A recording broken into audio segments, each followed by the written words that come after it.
온타리오주 토론토 콘도 월세가 무섭게 치솟으며 3천 달러에 육박하고 있습니다. 시장 조사 회사인 얼베네이션은 지난 2년 동안 콘도 임대료가 껑충 뛰며 1년 전과 비교해 사상 최고치를 기록했다고 경고했습니다. 올 2분기 콘도 평균 임대료는 약 2,800달러로 평방피트당 4달러에 달하며 32% 올랐습니다. 400평방피트보다 작은 초소형 콘도의 임대료도 급상승했습니다. 월세 상승세가 두려울 정도에 달해 더 이상 감당할 수 없는 수준에 이르게 되면서 저항이 나타나기 시작했고, 이젠 도시를 떠나는 것만이 유일한 답일지 모른다는 우려도 나오고 있습니다. 임대 전용 건물의 공실률이 다소 나아지기는 했지만 여전히 매우 낮은 수준인데다 강력한 고용시장과 금리 상승, 높은 집값, 이민자 유입은 월세 가격 상승을 부추기고 있습니다. 룸메이트 수를 늘리거나 헤어진 파트너와 어쩔 수 없이 한 공간에 머무는가 하면 방 하나를 3명이 나눠 쓰는 일도 있습니다.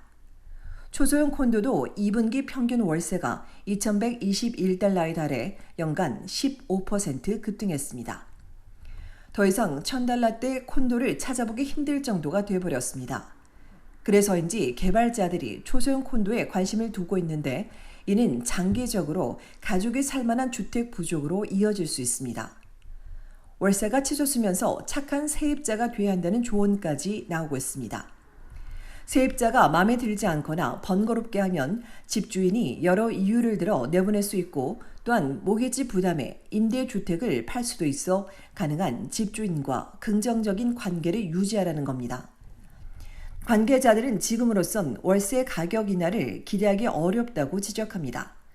온주 세입자 옹호단체는 임금 인상률이 월세를 따라가지 못하다 보니 세입자들이 급여 절반을 월세로 지출하는 하우스 푸어로 전락하고 있다고 지적했습니다.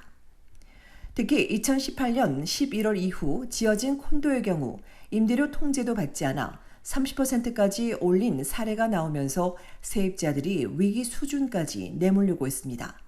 한편 임대시장 전망에 대해 고금리 탓에 주택 구매 예정자들이 시장에 남을 것이란 전망이 있지만, 반대로 너무 높은 월세 규모를 줄여서라도 집을 사려는 임차인도 많을 것으로 보고 있습니다.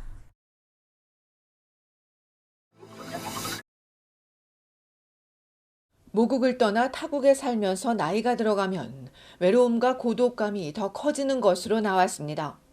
통계청이 2019년 1월부터 2020년 12월까지 전국 65세 이상 노인 41,635명을 대상으로 전화 또는 직접 인터뷰했습니다. 그 결과 5명 중 1명이 주변에 지인이나 친구가 없어 외로움을 느끼며 사회적으로 고립됐다고 밝혔습니다. 이런 고독감은 일반적으로 여성이 남성보다, 또 캐나다 태생보다 이민자에게서 더 높게 나타났습니다. 어릴 때가 아니라 성인이 돼서 이민 온 경우 더 높았습니다. 어릴 땐 학교에 다니며 마음이 통하는 친구를 사귈 수 있지만, 성인은 언어와 문화 장벽으로 이웃과 단절되거나 친구를 만들 만한 환경도 부족해서입니다. 새로운 삶을 시작하며 오래전 친구들과 단절되면서 고립감도 더 커져 캐나다 태생보다 고독을 느낄 확률이 1.6배 더 높았습니다. 노인에게는 이동성과 교통 문제 역시 사회와의 단절로 이어지기도 합니다. 문제는 이런 외로움이나 고독이 건강에 큰 영향을 미치는 겁니다. 전문가는 휴대전화나 소셜미디어가 있어도 사람들을 직접 만나는 것만큼 좋은 건 없다고 강조합니다. 또 배우자나 동거인이 있는 경우도 고독감은 낮았습니다. 이처럼 대면 모임이나 인간관계는 고립이나 고독을 벗어나게 해주는 중요한 요소입니다. 이 전문가는 새로운 기술을 배우며 관심사가 같은 친구를 사귀게 해주거나 대학원생이 노인과 함께 거주하는 프로그램 등 지역사회 단체들이 노인들을 연결해주며 사회적 고립을 해결해 나갈 수 있도록 적극 지원하고 배려해야 한다고 촉구했습니다. 앞서 영국은 사회적 고립을 중요한 사회 문제로 인식해 전 세계 처음으로 고독부 장관을 두고 기업과 자선단체, 공공기관 등이 외로움 대처 네트워크를 만들고 외로움 인식 주간을 지정해 소외된 친구와 가족, 이웃에게 편지를 쓰는 프로젝트를 진행하고 있습니다.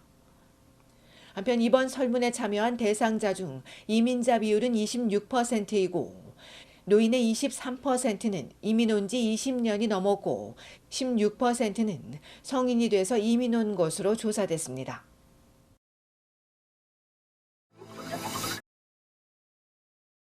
최악의 산불이 발생하고 있는 브리티시 컬럼비아주에서 9살 소년이 산불 연기로 인한 천식 발작으로 숨지는 일이 있었습니다.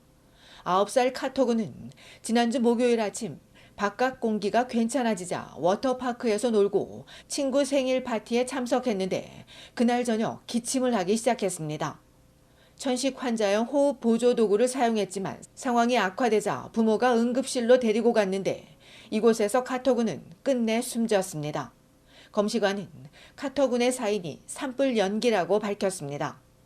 이후 산불 연기로 인한 대기질 위험성을 제대로 알려야 한다는 목소리가 커지고 있습니다. BC주 전문가는 산불 연기로 인해 호흡기 환자가 급증하고 있다고 지적했습니다. 최근 BC주에선 400여 건의 산불로 인해 중부와 북부 지역의 대기질이 급격히 나빠졌습니다. 보건당국은 산불 연기로 오염된 대기로 인해 건강이 악화하거나 조기에 사망할 수 있다며 기저질환이 있는 주민들은 대기질이 주의 수준이면 가급적 외출하지 말고 집에 머무는 등 주의를 기울여 달라고 당부했습니다. 엘버타주 북서부 지역에선 산불 진압을 하던 헬기가 추락하며 40대 조종사 1명이 숨졌습니다. 화이트코트 출신의 41세 조종사는 어제 오후 늪지대에 추락한 것으로 알려졌습니다. 당시 이 헬기는 케이블에 매달린 특수 버킷을 사용해 물을 화재 현장에 전달하는 일을 하고 있었습니다. 오늘 아침 수사팀이 피스리버 지역 남동쪽 헤이고우스 근처에서 추락 현장으로 이동했으며 정확한 추락 원인 등을 조사할 예정입니다.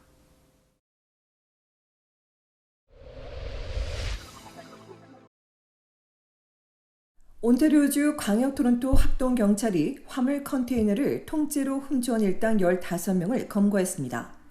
토론토와 욕지역, 필지역, 할튼, 온주 경찰이 참여한 합동수사팀은 지난 3월부터 수사를 벌인 끝에 조직원 일당 15명을 체포하고 699만 달러 상당의 물품이 들어있던 컨테이너 28개를 되찾고 도난당한 트랙터와 트레일러 28대를 추가 확보해 모두 924만 달러 상당의 도난 물품과 차량을 회수했다고 발표했습니다.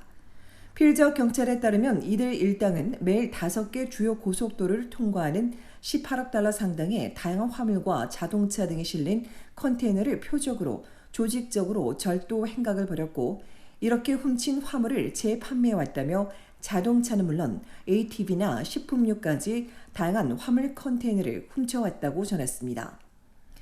넉 달여간의 수사 끝에 15명을 체포한 경찰은 70여 개 혐의로 입건하고 조사하고 있습니다.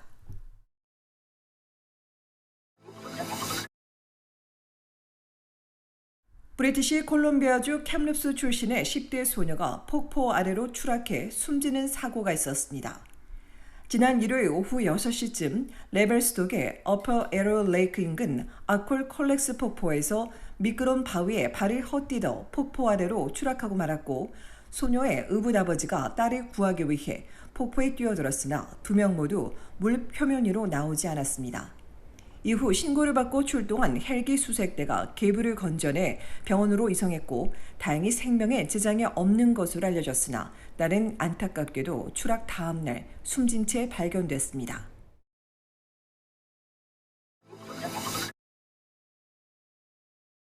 브리티시 콜롬비아주 항구 노조 대표가 72시간 전 파업을 통보하고 오는 토요일부터 파업에 돌입할 것이라고 발표했다가 몇 시간 만인 어제 오후 4시에 취소했습니다. 지난 24시간 동안 예측할 수 없는 상황에 직면했었다는 노조원들은 통보 전 파업이 불법이라는 당국 결정에 우선 업무에 복귀하지만 이번 취소 발표와 관련해선 노조 대표와 구체적인 내용에 대해 논의할 것이라고 전했습니다. 앞서 파업이 진행된 13일 동안 심각한 타격을 입은 수출입 관련 업계 등 캐나다 상공회의소와 캐나다 독립기업연맹 또 연방보수당이 연방정부의 업무 복귀령 발동을 촉구하고 있지만 BC주 수상은 업무 복귀령이 빠른 해결책은 아니라며 노사가 가능한 빨리 협상을 타결하도록 중지하는 것이 우선이라고 강조했습니다. 한편 저스틴 트루도 연방 총리는 사안의 중대성과 두 번째 파업 가능성에 대응하기 위해 위기위원회를 소집한 것으로 알려졌습니다.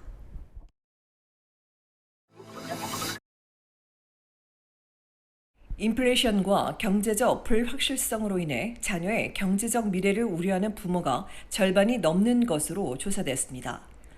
TD은행그룹이 조사한 바에 따르면 부모의 60%는 어릴 적 금융에 대해 배우지 못해 실수한 적이 있다며 응답자의 89%가 10대가 되기 전 금융에 대해 배운다면 재정적 미래에 대해 자신감이 향상될 것이라고 답했습니다.